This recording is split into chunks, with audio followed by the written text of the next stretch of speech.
پوچھ رہا تھا کوئی بندہ کہ آپ فلاں ہے کیا فلاں ہے، تو اس میں ایک بندہ کہہ رہا تھا کہ یہ مولوی صاحب ہے، فلاں ملک صاحب ہے۔ ایک بندے کا جب باری آیا کہہ رہے آپ، کہہ رہے میں ویسا ہی اچھا آدمی ہوں، ملک صاحب ویسا اچھا آدمی ہے، بیچارے کا نہ سیاست سے کوئی سروکار، نہ سیاست کا اس کو اے کا پتہ، نہ زیڈ کا پتہ، نہ الف کا پتہ، نہ یا کا پتہ۔ اس کا 3 سال گزر گئے، 3 سال گزرنے میں علاقے میں ابھی بھی پانی کا بحران ہے، علاقے میں بجلی کے لوڈ شیڈنگ سے عوام تنگ آ گئے ہیں، علاقے میں گیس کا لوڈ شیڈنگ مسلسل بدستور جاری ہے، علاقے میں سڑکیں جو ہے ٹوٹ پھوٹ کے شکار ہے، علاقے میں جگہ جگہ پر کچرا کے ڈھیر پڑے ہوئے ہیں، علاقے میں تعلیم کی کمی ہے اور کم سن بچے جو ہے تعلیم کے بجائے بازاروں میں بھیک مانگتے ہیں، اور ابھی تک تعلیم کے حوالے سے جو ہمارے نسل کا سب سے بنیادی مسئلہ ہے وہ تعلیم ہے۔ تعلیم کے حوالے سے ہمارے منسٹر صاحب نے پورے حلقہ PB 24 میں کوئی بھی اقدام نہیں اٹھایا، اور ساتھ ساتھ اس کے علاوہ ملک صاحب کا کوئی اور کردار بھی نہیں ہے، بس جہاں پر بھی جس سٹیج پر بھی ہو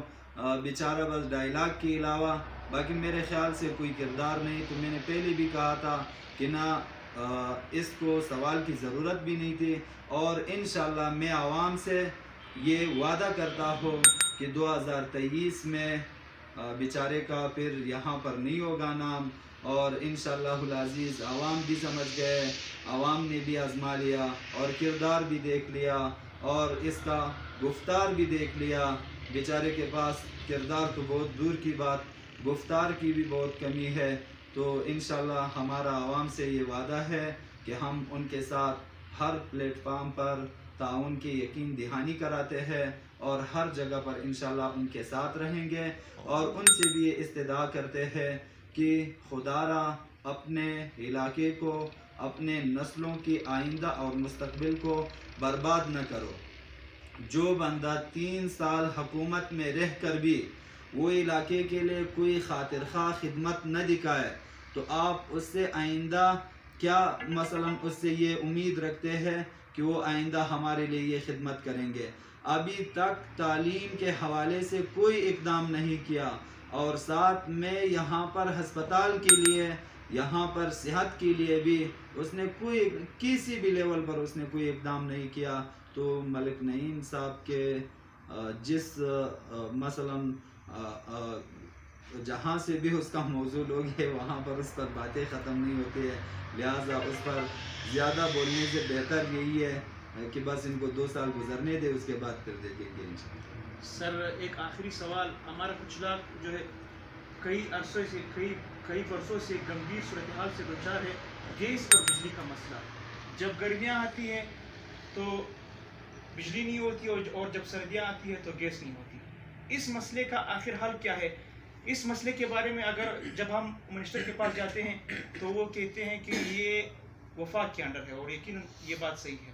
تو آخر اس مسئلے کا حل کیا ہوگا؟ نہ وفاق حل کر رہی ہے اور نہ ہمارے ہو۔ یہ بات بھی میرے خیال سے اس سوال کا جواب پہلے جواب میں آ چکا ہے، لیکن پھر بھی میں آپ نے سوال دہرایا، میں جواب دہراتا ہوں۔ بات یہ ہے کہ آپ نے بالکل صحیح کہا کہ علاقے میں پانی اور گیس کے لوڈ شیڈنگ اور بحران یہ آج سے نہیں برسوں سے چلا آ رہا ہے، لیکن علاقے کے لیے حق لانا یہ ایک باصلاحیت، با استعداد، باہمت نمائندے کا کام ہوتا ہے۔ جب آپ نے علاقے سے ایسے نمائندہ کو منتخب کر لیا ہو جو آپ کا ترجمانی کسی بھی پلیٹ فارم پر نہیں کر سکتا ہے، جو آپ کا ترجمانی، علاقے کا ترجمانی اور اس کی آواز آہ بکا کسی تک نہیں پہنچا سکتا ہے۔ آپ نے دیکھا ہوگا سوشل میڈیا پر اس کی تقریریں چل رہی ہے، صوبائی اسمبلی میں جو ہماری علاقے کا ترجمانی کر رہے ہیں، بہت واضح الفاظ میں اور بہت اچھے طریقے سے، لوگ بہت زیادہ متاثر ہوتے ہیں، ہمارے اعلیٰ حکام، وزیر اعلیٰ اور اسی طرح اسپیکر ان سے بہت زیادہ متاثر ہوتے ہیں، علاقے کے لیے فنڈز جاری کرتے ہیں، اس لیے کہ یہاں سے علاقے کا جو آواز یہ لے جا رہا ہے اس طرح عمدہ طریقے سے پیش کر رہے ہیں۔ میرے خیال سے آج تک کسی نے بھی ایسے نمائندہ کا انتخاب نہیں کیا ہوگا۔ اس کا واحد حل یہی ہے علاقے کے لیے جو تقریباً حلقہ پی بی 24 میں تقریباً 4.5 سے 5 لاکھ تک آبادی ہے،